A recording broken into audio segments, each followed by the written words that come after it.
السلام علیکم۔ مقبوضہ کشمیر کو باقاعدہ طور پر 2 حصوں میں تقسیم کر دیا گیا ہے۔ اس عمل کو کامیاب بنانے کے لیے مودی سرکار نے بڑے پیمانے پر جشن کا پروگرام ترتیب دیا ہے۔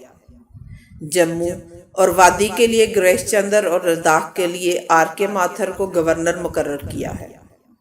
بھارتی اقدام کے بعد لداخ کے بدھ باشندوں میں تشویش شدت اختیار کر گئی ہے۔ وزیر داخلہ امت شاہ نے راجیہ سبھا کے خصوصی اجلاس میں بتایا کہ صدر رام ناتھ نے آرٹیکل 370 ختم کرنے کے حکم نامے پر دستخط کر دیے ہیں، جس کے بعد خطے کی خصوصی حیثیت آج ہی ختم ہو گئی ہے۔ امت شاہ نے ایوان میں کہا کہ یہ قدم فوری طور پر نافذ العمل ہوگا۔ اہم بات یہ ہے کہ بھارتی صدر کے حکم میں آرٹیکل 370 میں موجود قانون ساز اسمبلی کے لفظ کو گورنر جموں و کشمیر سے بدل دیا گیا ہے۔ اس طرح گورنر کی رضامندی کو ریاست کی رضامندی کے طور پر استعمال کیا گیا ہے۔ اس اقدام کو آنے والے دنوں میں بھارتی عدالت میں چیلنج کیا جا سکتا ہے۔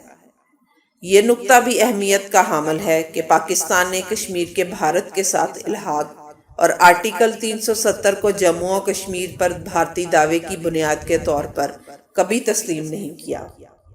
پاکستان کا موقف رہا ہے کہ کشمیر کے مہاراجا ہری سنگھ نے پہلے پاکستان کے ساتھ معاہدہ کیا تھا اور کشمیر پر بھارت کا جبری قبضہ ریاست کی مسلم اکثریتی آبادی کی خواہشات کے خلاف ہے۔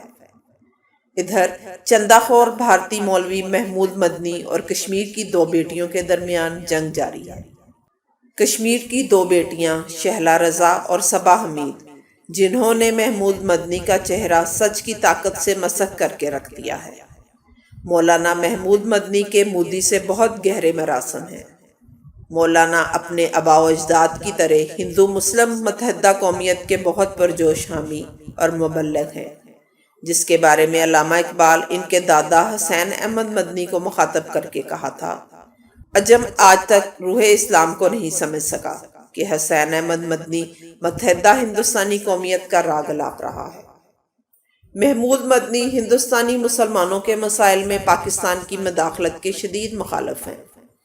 اسی طرح جب کشمیر میں دفعہ 370 ہٹائے جانے پر پاکستان نے عالمی برادری میں ہندوستان کے خلاف آواز اٹھائی تو محمود مدنی نے اس کے جواب میں پہلے دہلی اور پھر سوئٹزرلینڈ میں پریس کانفرنس کر کے پاکستان کی تردید کی اور یہ کہا کہ اگر پاکستان ہندوستانی مسلمانوں کا قائد بننا چاہ رہا ہے تو ہم اسے کبھی کامیاب نہیں ہونے دیں گے۔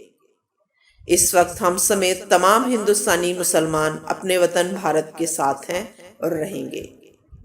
محمود مدنی نے پریس کانفرنس سے خطاب کرتے ہوئے کہا تھا کہ ہم نے کشمیر سے دفعہ 370 منسوخ کرنے کی مودی حکومت کی تائید و حمایت کی ہے تاکہ کشمیر اور لداخ کی ترقی ہو سکے۔ یہ بھارت کا داخلی معاملہ ہے اور یہ کہ کشمیر بھارت کا اٹوٹ انگ ہے۔ ہم پاکستان کے بیانیوں کو پوری طرح مسترد کرتے ہیں۔ محمود مدنی نے یہ بھی کہا کہ پاکستان جنوبی ایشیا میں اسلام کے نام پر خلفشار برپا کرتا آیا ہے اور اب وہ دنیا بھر میں اپنا ایجنڈا مسلمانان ہند کے نام پر پھیلانا چاہتا ہے۔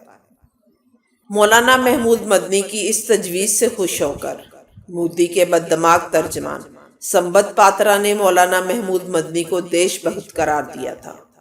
آخر مولانا محمود مدنی اس واضح حقیقت کو کیوں نظر انداز کر رہے ہیں کہ کشمیر میں 80 لاکھ مسلمان اذیت، ظلم اور بدترین بے عزتی کے سائے میں جی رہے ہیں۔